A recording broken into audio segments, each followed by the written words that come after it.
Sveiki, esu humanitarinių mokslų daktaras Andrius Martinkus ir tęsime mūsų pamąstymus apie kintantį pasaulį ir apie Lietuvos, lietuvių tautos, Lietuvos valstybės likimą šitame kintančiame pasaulyje.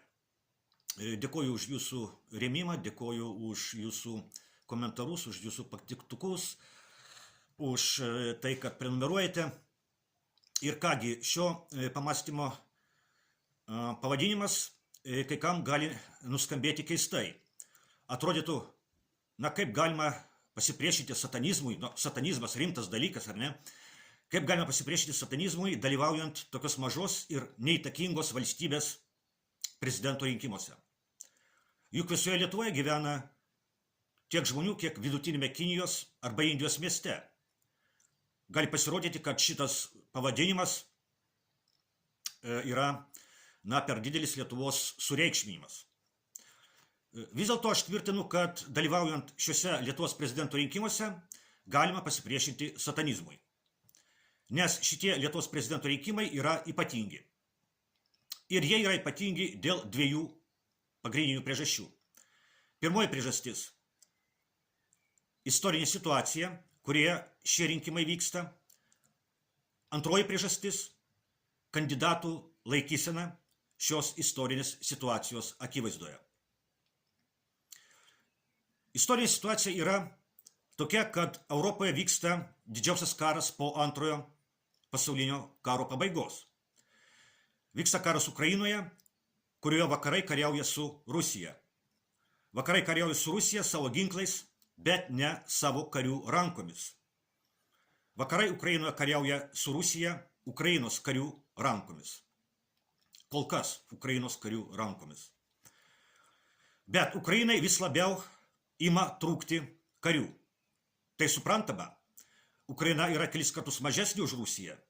100 000 ukrainiečių karių jau žuvo šiame kare arba buvo suluošinti.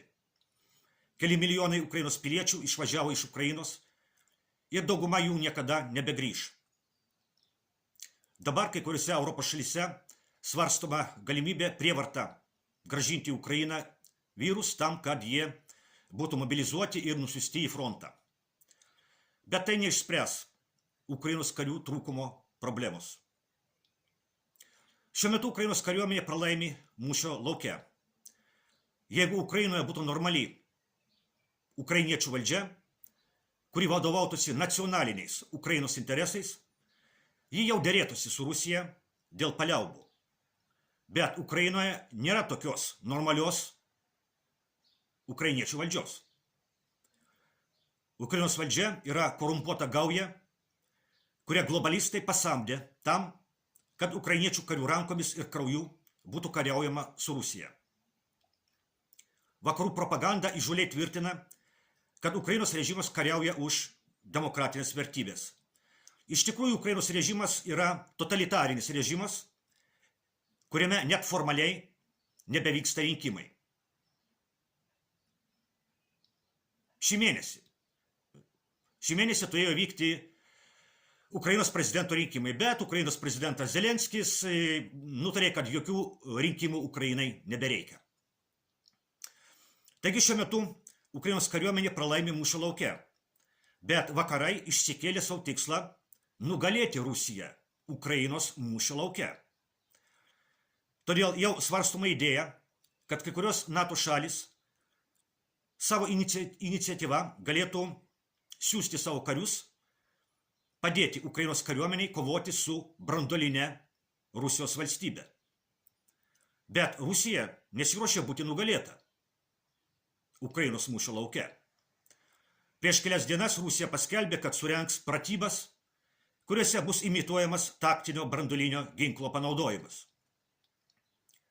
Pasaulis yra arčiausiai branduolinio karo nuo vadinamosios Karibų krizės laikų.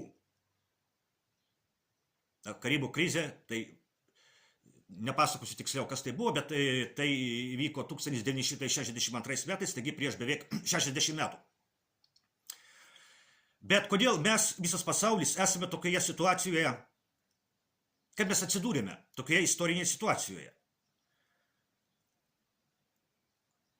Esmė ta, kad karas Ukrainoje yra tik vienas iš įvykių, lydinčių pasaulinę ekonominę, geopolitinę transformaciją. Vienu sakiniu šią pasaulinę geopolitinę transformaciją, šį pasaulinį virsmą galima įvardinti taip. Vakarų hegemonijos pabaiga. Ką tai reiškia?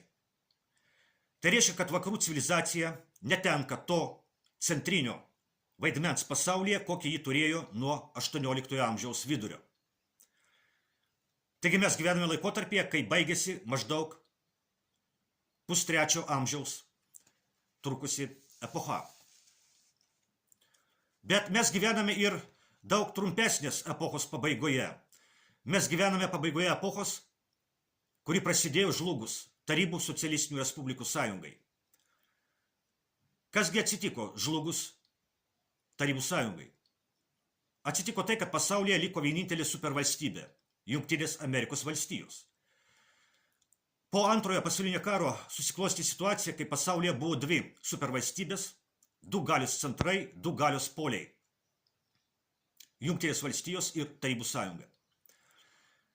Po antrojo pasaulinio karo atsirado dvipolis pasaulis, kai egzistavo dvi branduolinės supervalstybės, o visos kitos pasaulio valstybės linko prie vieno iš tų polių.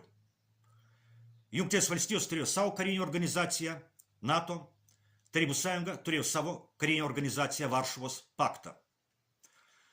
Žlugus Tarybų sąjungai, Jungtinės valstijos tampa vienintelė supervalstybė.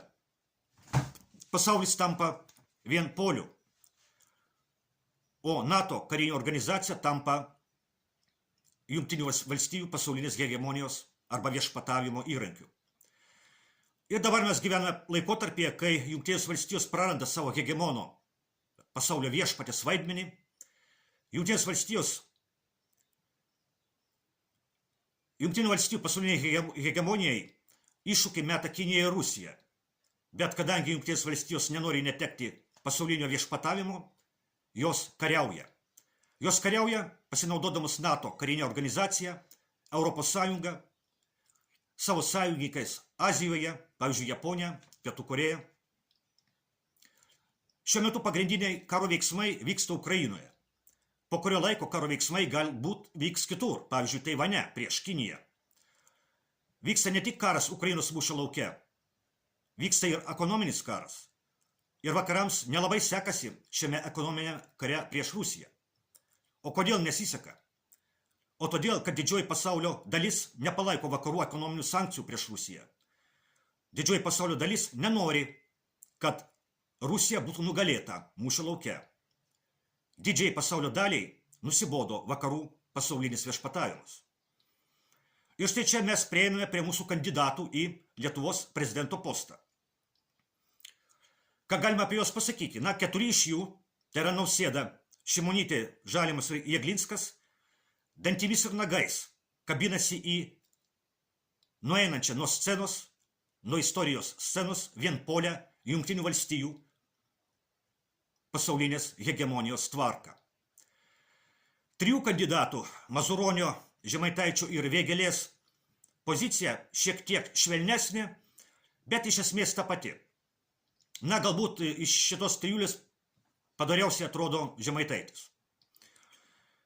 Ir tik vienintelis Eduardas Vaitkus atsisako aukoti Lietuvą ant Jungtinių Amerikos valstijų pasaulinės hegemonijos altoriaus. Vienoje debatų laidoje dabartinis Lietuvos prezidentas Nausėda pasakė, kad Lietuvą reikia ginti iki paskutinio kraujo lašo. Reaguodamas į tai, Vaitkus pasakė, kad tokie žodžiai jam kelia šiurpą, nes tai reiškia, kad Lietuvos neliks. Ir iš tikrųjų, globalistai, jei jiems reikės, gins savo pasaulinį viešpatavimą iki paskutinio lietuviško kraujo lašo. Taip, kaip jie tai daro šiandien Ukrainoje. O debatuose buvusiame Lukiškio kalėjime Nausėda net prasitarė, kad bučiuodamas Ukrainos vėliavą, jis bučiavo ukrainiečių karių kraują. Įsivaizduojate? Bučiavo ukrainiečių karių kraują. Kažin, ar Jis pats suprato, ką pasakė ir kokią baisę simboliką galima įžvelgti jo žodžiuose. Mėly mano klausytojai, vienpolis Jungtinių Amerikos valstijų hegemonijos pasaulis nenumaldomai eina į pabaigą. Neverta už jį kariauti ir mirti. Neverta mirti už pasaulio tvarką, kurioje Lietuvos po 100 metų nebeliks, kaip pasakė Nijolė Oželytė, garsi Vytauto Landsbergio garbintoja. Neverta mirti už globalistus, kurie naikina tautas, šeimą ir meilę tėvyniai. Neverta mirti už tuos, kurie griauna žmogaus ryšį su Dievu ir patys nori tapti dievais. Vaitkus yra labai kultūringas žmogus. Jis taip per daug drąsiai sako, kad Lietuvos režimas yra Lietuvos išdavikai.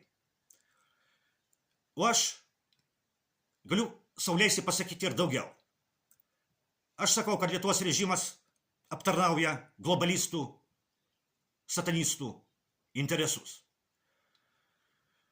Ir tvirtinu, kad šiuose prezidentų rinkimuose mes galime pasirinkti taiką, galime pasirinkti Eduardą Vaitkų ir taip prabalsuoti, prisidėti kiek galime prisidėti prie pasaulinės kovos prieš globalistus, satanistus. Taigi, šiam kartu tiek, susitiksime jo po rinkimų. Kaip jie pasibaigs, nesvarbu, net jeigu Eduardas ir nepraeis į antrą turą, Eduardas Vaitkus žada kurti naują partiją ir tai bus, ko gero, pirma tokia vienintelė normali lietuviška partija, kuri bus už lietuvišką tapatybę, už lietuvybę, už tradicijos vertybės, už gerus santykius su kaimynas, na ir taip toliau. Na, dabar jau tikrai iki, susitiksime po rinkimų.